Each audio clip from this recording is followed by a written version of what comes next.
كثير من مرضى السكري يستخدمون الميتفورمين باعتباره دواء آمن وبسيط، لكن قليل منهم يعرف أن هذا الدواء رغم فعاليته يحمل جانب آخر من الأعراض التي قد تؤثر على الجسم إذا ما استخدم بالطريقة الصحيحة. بهذا الفيديو راح أشرح بشكل طبي دقيق شنو الأعراض الجانبية الممكن تظهر، وشنو اللي يعتبر طبيعي، وشنو اللي يستدعي مراجعة الطبيب فورا، حتى يكون عندك فهم واضح ووعي كامل قبل ما تعتمد هذا الدواء لفترات طويلة. الميتفورمين هو واحد من الأدوية المستخدمة لعلاج السكري من النوع الثاني، ويعتبر خيار أول في أغلب البروتوكولات العالمية بسبب فعاليته العالية وأمانه العام.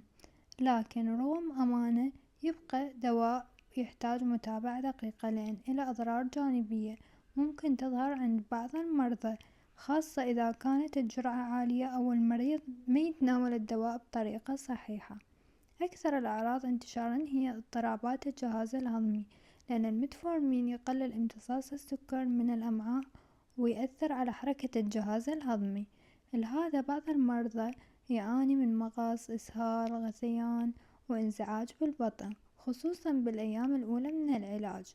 هاي الأعراض عادة تخف بالتدريج إذا أخذ المريض الدواء بعد الأكل، أو إذا بدأ بجرعات منخفضة وزادها بالتدريج.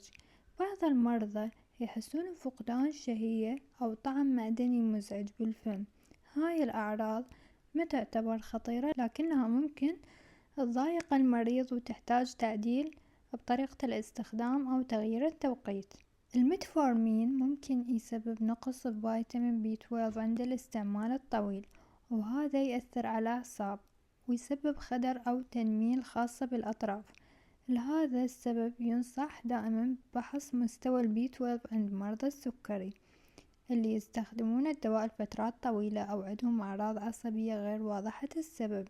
نادرا جدا لكن موجود. احتمال يصير اختلاط خطير اسمه الحماض اللبني. هذا الاختلاط يصير إذا تراكم الدواء بالجسم لفترة طويلة، وأغلب الأحيان يسبب فشل كلوي غير مكتشف، أو استعمال الدواء مع جفاف شديد، التهابات قوية أو مشاكل كبد. لذلك الطبيب دائما يفحص وظائف الكلى قبل ما يقرر الجرعة، ويوقف الدواء مؤقتا إذا صار للمريض التهاب شديد أو جفاف. الميتفورمين أيضا ممكن يهبط السكر، لكن هذا نادر ويصير غالبا إذا انأخذ مع أدوية ثانية تخفض السكر مثل السلفونيل يوريا. لهذا المريض لازم يعرف شلون يراقب سكره ويتجنب تأخير الوجبات. رغم كل هاي الأعراض يبقى الميتفورمين دواء أساسي وفعال، والأغلبية تستفيد منه بدون مشاكل إذا كان الاستخدام مضبوط وتحت إشراف طبي.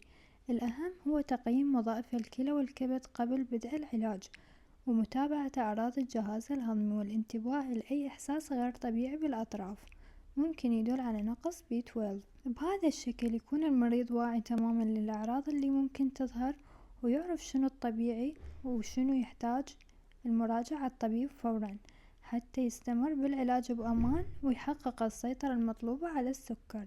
ولا تنسون اللايك والاشتراك بالقناة وتفعيل الجرس حتى يوصلكم كل شي جديد.